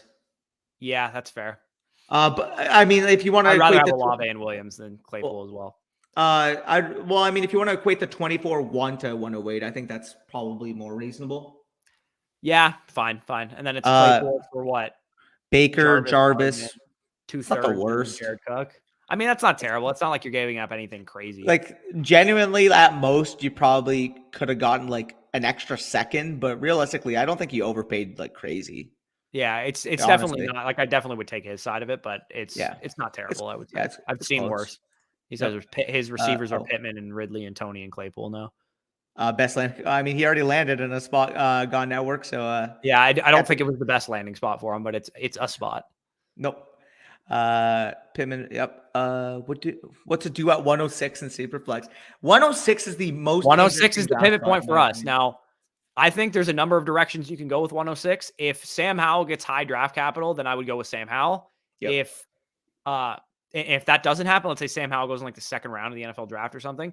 I suppose I'm not opposed to somebody taking Kenny Pickett or, Matt Corral with that pick if they get high draft capital, but more than likely I'm going to look towards Isaiah Spiller, Kenneth Walker, Chris Olave, or if any of the top 5 guys fall, like Garrett Wilson, Drake London, or Treylon Burks, most likely would be the ones that would fall there. Yep. I definitely agree. Andrew's value in a tight end premium 10 man. He's definitely worth a lot more than Hawkinson. So yeah, who we already kind of asked about. I mean, pick value wise, like what would you say? So I'm assuming that the 101 is not enough to get Andrews in a tight end premium. What on top of the 101 would you need to give up Andrews? Not much. Maybe like a mid second, maybe early second. I tend to value Andrews a little bit more because I know he's a stud tight end attached to a great quarterback. So I'd probably need like the 101 and a 2023 first, like a late one. I like, again, if I have the picks, I probably wouldn't give that up. But I mean, keep in mind, it's also a 10 man. So like that early to mid seconds more so going to be like a late first type. Yeah, so that's not a bad way to look at it. But it's interesting. Yeah, Andrews is probably like loosely worth like an early first and then like a late first. That's probably how I'd equate his value in a 10-man tight end premium. Definitely. I also know why he's asking this because we're in the same league. I know exactly what league he's talking about. Okay. Not the Browns. Ridley's out for the season. Thanks for the answer. You could win that trade if the 24 first becomes early. Yeah, I mean, that's actually true. That could be the pivot point too. If that 24 first becomes early, then you can definitely make up value there. Has he actually though? Who? Had his location as Houston? I have no idea. Honestly, I have no idea. Is he from? He's from Texas, isn't he? Or is he from? I'm not too sure. That'd be interesting. Trade Kamara for Kareem Hunt in 2023 first. I can tell you watched the video that me and Bush definitely love that trade for you. He was born in Houston. He was born in Houston. That makes sense then. So maybe that's why he would want to go there. Yeah, I just reading this trade right now. I can definitely tell that you watched Bush's when to sell running backs video because this is the perfect type of pivot I would do. Yeah, Kamara that's a great move. I think because also on top of this move in season, you'll probably get maybe a first rounder in 2024 for Kareem Hunt. So you could potentially move parlay this trade into something else, or you could just sell him for like Hollywood Brown or Calvin Ridley or something like that. But yeah, I think that's a good move to move off of Alvin Kamara. So I actually traded. I can go over my trades today. I made 2 trades today. I traded away. Actually, let me pull them up. You go through another question. I got to pull them up. 12-team, one quarterback league. Who am I hoping to get at 111? Like a George Pickens type would probably be like your hope there. At 111 in a 1 quarterback league, yeah, I would say like Christian Watson, George Pickens, somehow Sky Jameson Moore. Williams falls to that. I doubt he will, but somebody like that would be what I'm looking for. If I'm not opposed to taking like Tyler Algier or Rashad White with that pick, but I probably would steer towards wide receivers. Yep. How much can you sell Kirk Cousins for? Super flex? Like, not much. Like, do you think you could fetch a 2023 first for Cousins on the market? I doubt anybody's going to pay that. It's not that like Kirk Like, Cousins isn't worth that, because like contextually he probably is, but it's just he's just got like a lower perceived value than what he's actually going to provide to your team. He's kind of like Derrick Henry of yeah. quarterbacks. Obviously, he's not as good as Derrick Henry, but Derrick Henry is not going to fetch enough in a trade for you to move off of what he's actually going to provide for your team. Yeah, no, I agree with you there. That's an interesting one, though. What range do you guys like Mechie? 2.6, 2.10 later? Think he could be a value? I personally would have him. Yeah, I personally would have him probably just about right after the 210. Like, again, keep in mind though, like in that second round, there is a pretty big drop It's gonna off. depend where he goes, man. Because if he goes in the third or second round of the NFL draft, like I'm okay taking him at the 206. Yeah. Well, I mean, I know a lot of NFL people that I follow are thinking that he's going to be like a legitimate like top 60 type of pick, even with the injury. Like Yeah. that's what I've been seeing with a lot of like, you know, NFL media type of people. Which I mean, that'd be, I mean, heck, 56 of the Cowboys can make a lot of sense, which would be hilarious because the guy I literally played with would be on my fucking team now. But yeah, I mean, if that happens, I think end of the second round would probably make a lot of sense. Yeah, for sure. You guys are awesome, and I appreciate that, Marvin. Means a lot, man. Was offered a late first for D Hop. Thoughts? Take that in a heartbeat, Anthony. We don't think D Hop has much time left. Yeah, no, I would easily take that. Lamar, Stafford, Waddle, 204. This is an interesting deal because I mean Waddle you equate to the 101 and another pick. But what would you say 101 and what is this? What? Oh, so okay, I see. I which see what the side? trade is. So Lamar for Stafford, Waddle in the 204. I see. I'd probably take the package, but like that's I think I would take close. Lamar. I think I would take Lamar slightly, but it's close. That because like close. The way I look at this is probably like Stafford 101 and early second this year in the 204. Because I would say Waddle's probably worth the 101 and early second this year. Yeah, that's probably fair. Like the 202, would you say? So let's say Stafford, Waddle, the 202, or sorry, Stafford 101, the 202, and the 204, or Lamar. Which one would you rather? I would rather have Lamar. That's slightly fair. That's a very well constructed deal, though. I think that's fair both sides. Yeah. So real quick, I just want to show what my trades were earlier today. So if you guys were paying attention to the running back video where I talked about how I traded away Dalvin Cook and the 206 for Deshaun Watson in the same league, I actually made another trade where I traded away Alvin Kamara for the 304 and a 2023 first. But the team that I traded away for his first is kind of on shaky grounds. He only has like one really good quarterback in Dak Prescott. Then his other quarterbacks, Mac Jones, doesn't have a quarterback 3. His running backs are kind of shaky. His wide receivers, who I'll get to in a second, they're kind of shaky after his top guys. So let me know what you think of this deal. I think it's a good move for both sides. He's trying to compete. I'm trying to rebuild. And then the other trade I made, again, to the exact same team. I traded it to the exact same person. I traded him Stephon Diggs and Keenan Allen. So 2 wide receivers. I'm blowing it up. I don't need these guys. I traded those 2 guys away for the 105, which I'm hoping will be Drake London because I think he should be there at 105. 109. Olave, Jameson Williams, somebody like that. 205 mid-second round guy. Hopefully I can get like David Bell or something with that pick. And then a 2023 second, which will probably be mid to late as well. And like I said, I gave up Stephon Diggs and Keenan Allen. So those are the 2 trades that I made today. Kind of going now on this team, I have Justin Herbert. I have Deshaun Watson, Justin Jefferson as my like building blocks. I have 2 firsts this year, 3 seconds this year, a couple thirds this year. I have, 2 firsts next year, 2 seconds next year. So I'm starting to build a little bit of a war chest. I respect it. What's Watson's value now? For me, he's a first round startup pick. Yeah, I think so as well. We didn't actually answer Brown's question here. I Late didn't to even the notice Story it. Boys, but are the Browns trying to commit to throwing the ball more? I mean, I don't want to take, it depends what they do. If they add Amari Cooper and then they draft a wide receiver at 13 and then they say we're going to throw the ball more, then I might believe them. But this move alone doesn't, signal that one way or another for me. Yep, I agree with you there.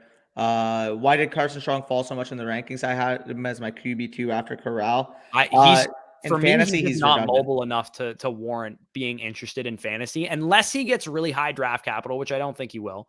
I'm just going to be out. If he gets like 3rd round draft capital, he's no more than a 3rd round rookie pick, in my opinion. But if he goes in the 1st round by some miracle, then maybe I'll change my tune on him. I just don't think that's going to happen. Yep. Yeah, no, I agree with you there, Brock. I just seen. Yeah, you skipped that one. 12 team super flex. I have the 102, 104, 106, 108. My quarterbacks are good. Could use some running back, wide receiver help. Don't love taking Walker with the first 2 picks, but scared to Don't take risk him there. waiting until the 106. I'm okay. 12 I team personally would superflex, rather no take him shot at I'm taking 106, Walker. but I'm not taking Walker at the 102. Not even. okay. Actually, sorry, I didn't see that he said he needed wide receiver help too. So, okay, 102 for me it's pretty simple. You said your quarterbacks are good. I'm just gonna go with Drake London, Treylon Burks, or Garrett Wilson at 102, and then Drake London, Treylon Burks, or Garrett Wilson at 104 as well. That's probably what I'm gonna do. And then Honestly, at 106, if your consolation prize is Isaiah Spiller, I'm fine with it. honestly, again, the way I am, I'm taking I get your quarterbacks are good, You but shop the 102 if Malik I'm Willis is on shopping the board, for sure. 102, or I'm just going to take Malik Willis. Like, genuinely. Like, you can never have too much depth at quarterback because someone goes down in season. Guess what? You are getting a premium on top of Willis, and the insulated value that he has is already built into the cost that you're paying. So, I mean, you're basically getting free value if you're taking Malik Willis there. So, I would either take Willis or trade the pick to someone who absolutely is desperate for a quarterback, and then just take wide receiver for the next 2 picks. Right, because if you take Willis, I highly doubt, in terms of startup value, London, Burks, these guys are going to go relatively close to Malik Willis in startup value. So I'm okay, taking Malik Willis there. If you have one, you say your quarterbacks are good. If you have like Matthew Stafford or Russell Wilson or something as one of your other quarterbacks, just take Malik Willis at 102 and trade the other guy. Yep. That's probably what I would do. The drop off in the I agree with you there, Brock. Take Hall and Spiller. I mean, if Hall's there at the 102, Hall, if Hall is there at 102, take Hall, but I doubt he's going to be. Yeah, like I think for the most part, Breece Hall is going to be the 101, consensus wise for most people. But Malik Willis deserves to be the 101 too. So if Malik Willis goes 101 and Hall is there at 102, by all means, take Breece Hall. Yeah, for sure. Appreciate you guys. Anytime they're freak stomp. What do you make of Robinson ETN this season? Well, I mean, James Robinson is coming off a seriously significant Achilles injury. I know I understand that ETN missed the season with the Liz Frank, but his timeline is a lot more clear than what I could really expect with James Robinson, because people are going to point out to the fact that, Cam Akers returned right away. He was in the playoffs and everything, but A, Cam Akers is better talent. B, we saw that Cam Akers wasn't really fully back to himself. Yeah, he was getting the volume, but he was not playing like we saw rookie year Cam Akers play. So, I mean, I definitely think that he still has some recovery to go to fully be back to what he was. And as a result, I'm a little bit nervous, and I had to drop Akers a little bit in my dynasty rankings because of that. Yeah, this guy just tweeted Amari Cooper's dad's learning iMovie right now. That's funny. That's fair. Yeah. What players should we look to trade for before free agency this Wednesday? Honestly, that whole concept, I honestly think is a trap. Like just trading for players before they hit the market and thinking they might land in a great landing spot. I'm more inclined to use free agency to sell players than I am to buy them. I don't know about you. Hey, man. It's not that I don't think that these guys can improve their landing spot based on where they go or whatever, but I just think free agency gets a lot of coverage and it presents a good overvaluing selling window relative to, like, if you're going to buy free agency pieces, I would look for the low key like signings, like guys that sign, 2-year, $10 million type of deals, not guys that are signing huge contracts. Christian Kirks. Yeah. Like Christian Kirk types. I don't think you're going to want to buy, Allen Robinson types. Like I think it's probably a trap to do that. I'd rather sell guys like that. I just wanted to say too, AJ Brown apparently tweeted out Coop is worth more with like sleeping emoji. Like, I get it, Coop might be worth more, but if the team goes out and says for his contract too. Well, if the team goes out and says we're going to cut somebody, clearly the trade market killed your trade value. Exactly. Seller hold Jefferson Chenault. If somebody's willing to give you value for them, I would sell them. Yeah, anybody's worth selling if they're going to give you, like, if somebody's willing to give you a mid-second round pick for either of those players, I'm easily selling them. If someone gives you an early for both, are you taking that? Yeah, I am. Oh yeah, for both of them for one early second rounder. Yeah, I would take that 100%. Thanks. Yeah. Hello, Exchange family. Hello, Fantasy Never Connor. been called that, but yes. Hello to you. It just caught me off guard. Yeah. Thanks. Yeah, I was considering Malik as well, of course. Best Dynasty channel. Thanks, bros. Anytime there, Miguel. Always glad to help. And as you know, we love our Dynasty fantasy football. K-Maker's recovery time is probably an anomaly. I wouldn't expect other guys to do it. Yeah, I mean, it's literally a statistical anomaly. And And honestly, even though, too, like we don't 100% know if Cam Akers is ever going to get back to full, fledged, status yeah, where he was at before too. Like I assume he's going to because he came back in such an early, time period. But it's not a guarantee for him either. yep. What are your thoughts on N'Keal Harry? Fucking worthless, to be honest. Yeah. Hey, what are your thoughts? On N'Keal Harry, if anybody gave me any pick, like including the 412, I would sell it for N'Keal Harry. Like I would sell N'Keal Harry for the 412 right now. I agree. And yeah, Crackshot, I did see that. I mean, I think the Broncos make a lot of sense. Probably, I mean, fuck, I have no clue what NFL trade costs are now at this point, man. But yeah, we'll see. Yep. Which Jefferson you're referring to? He said Van Jefferson in the question, so that's who he's talking about. I wonder who will get Devontae. He's going to stay in Green Bay. He's been franchise tagged. If Rodgers is back, I mean, we still haven't gotten official word on like if the Rodgers contract is true or not. He was like, it's not true. And then, but I am back in Green Bay. So do we know what for sure he's being paid? Because like we never heard officially what Green Bay is paying Aaron Rodgers. Either way, Devontae Adams is back in Green Bay, at least for this season, under the franchise tag with Aaron Rodgers. I expect them to try and get a long-term deal done with Devontae Adams, which is what the franchise tag was initially intended for doing. I don't think he's going to get traded or anything. Yep. With all the talk on Watson trade, Deontay Johnson for DJ Moore, I personally, I would rather have DJ Moore whether Watson goes there or not. I was just about to say I'd rather have DJ Moore regardless right now. So I mean, if you could make that move, I would go. Sorry, yeah, trade Deontay Johnson. Wait, he would trade Deontay Johnson and get DJ Moore. Okay, yeah. If you can get DJ Moore for Deontay Johnson, I would rather have DJ Moore than Deontay Johnson, regardless of if Watson is starting or if Garoppolo is starting or if Mitch Trubisky is starting for the Carolina Panthers. Yeah. Adams, are you happy with DJ Moore and McLaurin as your starting wide receivers going to next season, or would you look to make a move to upgrade? I would look to upgrade. He has Elijah Moore on his bench, so yeah, I'm fine with that. I'd look to upgrade off of McLaurin if you can, because he's going to get a lot of more real life hype than he is fantasy value, in my opinion, which is kind of the phrase we've been uttering for so long now. So if you can flip McLaurin and get like who are you thinking there in that type of range? Like, let me check. McLaurin in a 2 and move up for like a Deontay Johnson type. Yeah, if you can get, depends what rookie pick you can get. If you can get like the 106 for Terry McLaurin, you could just replace him with Drake London, Treylon Burks, or Garrett Wilson. I'm okay doing that as well. 10-team superflex. I traded Fields 106 and 108 for Burrow and 207. I paid too much. Yeah, you did. Traded Fields the 106 and the 108 for Burrow and the 207. Yeah. I would. Again, I'm not 100% in on Justin Fields. Like, I'm not certain that he's going to become this, solid quarterback, even for fantasy purposes. So I don't think it's a safer trade. You got the safer side of the deal, but I think, I don't play for safety. What I'm expecting to happen with that trade, I think you probably paid too much. Yeah. Yeah. I mean, if it was like Fields on the 108, that'd be different. I'd be cool with Fields in the 106 for Burrow. Sure, but swapping like the other two, it's too much for me. Rodgers, Devontae stack will probably be there until Rodgers retires. Yeah, no, I agree. It makes no sense for them to move off of it. Maybe Adams retires too by that time as well. We've been rambling on. Let's talk about some of the tight ends that are on the market, because otherwise we're just going to completely forget. The main tight ends that we kind of identified, obviously the main news here is that Dalton Schultz and Mike Gesicki, as well as David Njoku, all got the franchise tag from their respective teams. The main win now tight end type of pieces would be Rob Gronkowski and Zach Ertz.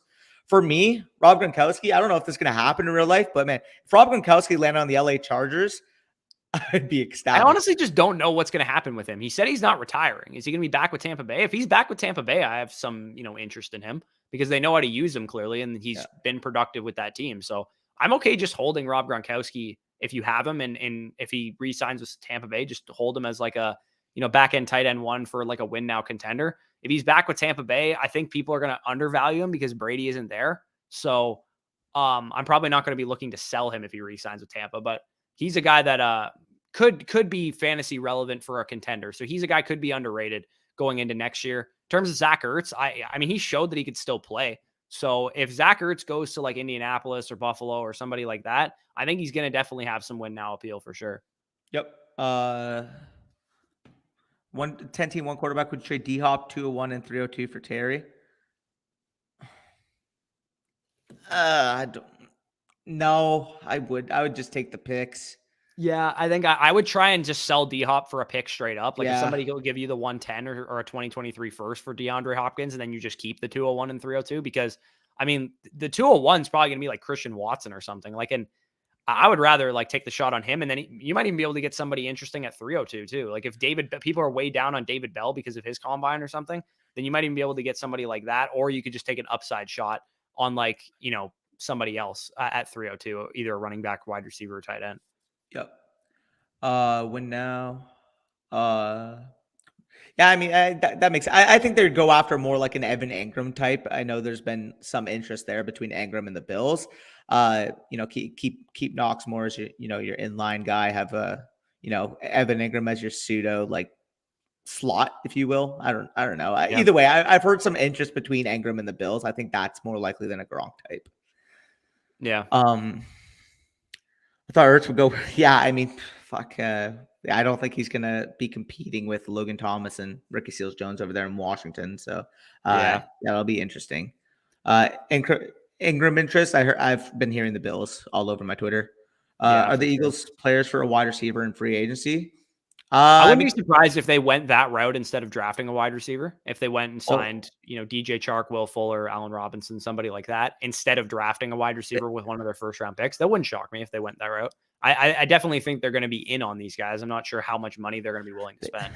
They have 17.2 million right now, according to Over the Cap. So, I mean, I could see them bringing in, a tertiary type of wide receiver option. Like if I'm looking at the list, if I were to pick one Chark type of wide receiver, it'd be Chark and Fuller. Yeah, I agree with you. A couple of the fits here. We mentioned Rob Gronkowski. I think the Chargers would be a phenomenal fit, the best fit that you could ask for from a fantasy standpoint. In terms of Zach Ertz, I mean, I honestly would like to see him back in Arizona.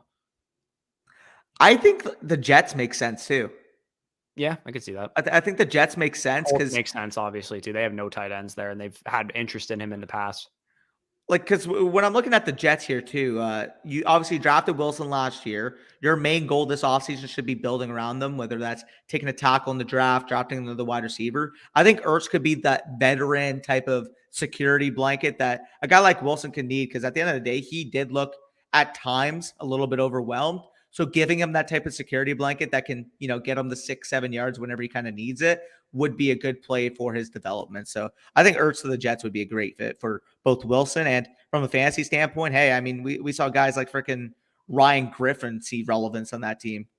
Yeah.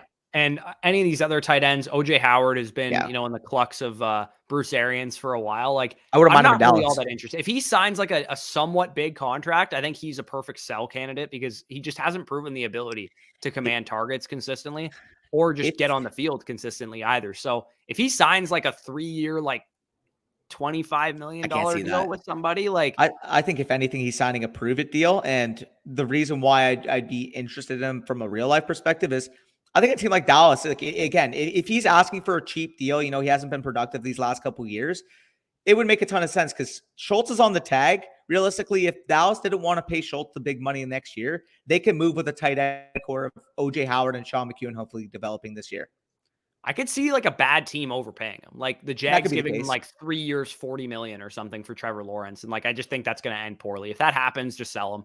Honestly, in my opinion, if he gets a lot of money, I think you should sell OJ Howard. What's up? No, I'm just saying, apparently Christian Kirk's next deal is expected to be over $15 million per year. 15. Wow. That's crazy. So, anyway, I mean, anybody else here? Gerald Everett, CJ Uzomah, Robert Tonyan. I'm not really interested in any of these guys personally. Everett could be a decent dart throw on a contending team. Like, I honestly think he's just overrated in general. Everybody assumes he has some like upside, and he's kind of just been on like 3 different teams and stunk on all of them so far. So I'm not really in on a guy like Gerald Everett. Let's close these questions out, and then I got to eat some fucking food because I'm starving. I do too. Yeah, I haven't eaten all day either. I wonder if any free agent bench quarterbacks will start after the offseason.